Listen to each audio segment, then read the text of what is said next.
صحابہ کرام کی زبان کیا تھی؟ عربی، اکثر لکھنا پڑھنا بھی نہیں جانتے تھے، عربی سنی سمجھ لیا۔ ہماری زبان کیا ہے؟ اردو۔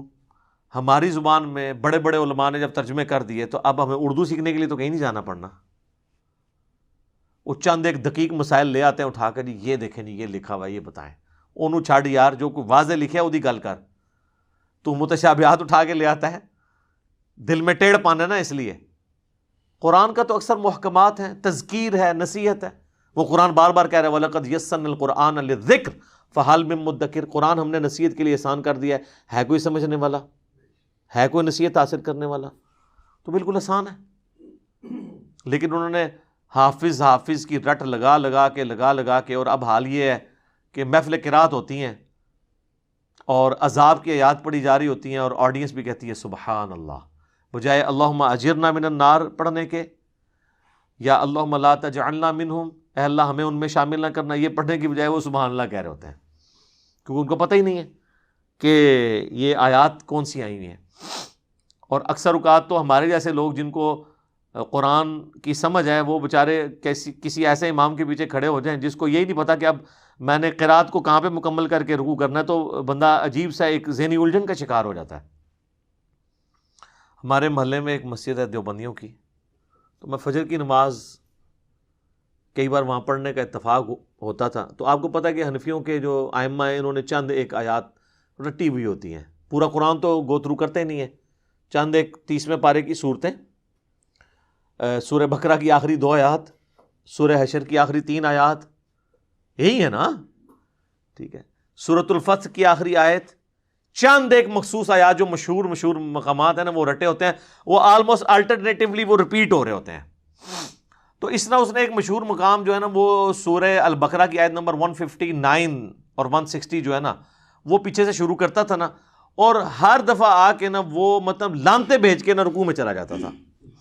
وہ میں آپ کو آیت بتاتا ہوں تو آپ کو پتہ چل جائے گا، اس کو کنکلوڈ کرتے ہی نہیں تھا۔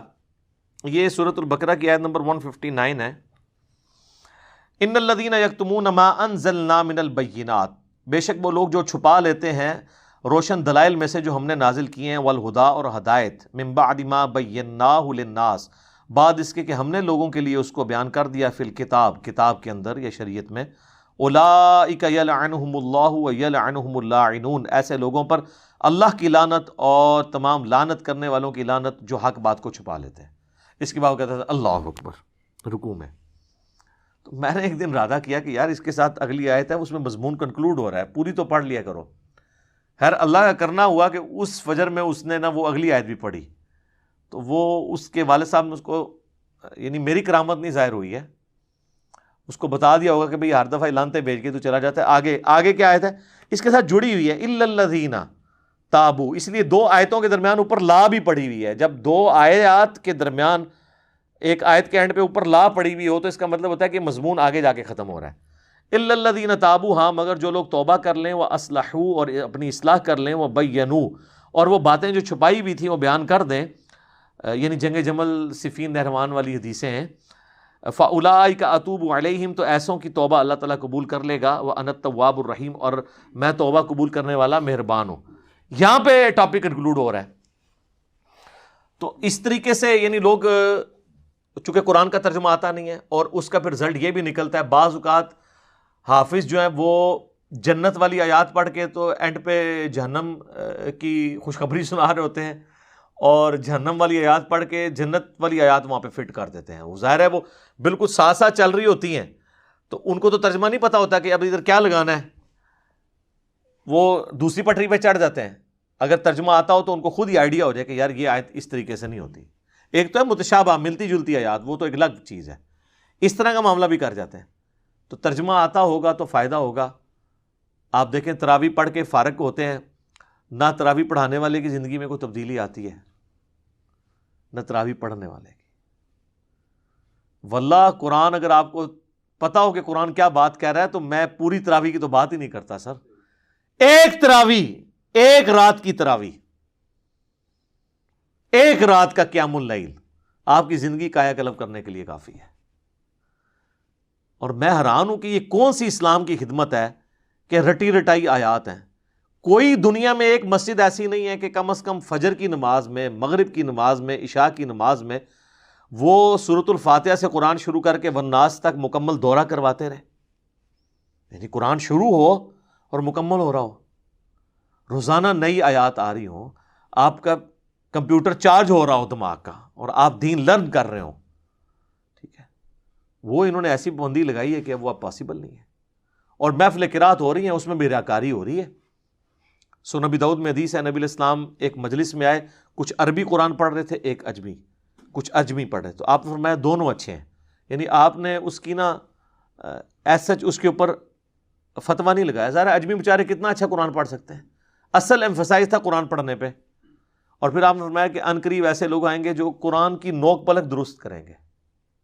یعنی وہ بڑی طرزیں لگا کے اور بڑی تجوید کے ساتھ عین ہا نکال کے. لیکن آپ فرمایا کہ اس کے اگینسٹ وہ دنیا سے اجر ڈیمانڈ کریں گے، ان کو ان کا اجر دنیا میں مل جائے گا، آخرت میں ان کے لیے کوئی حصہ نہیں ہوگا.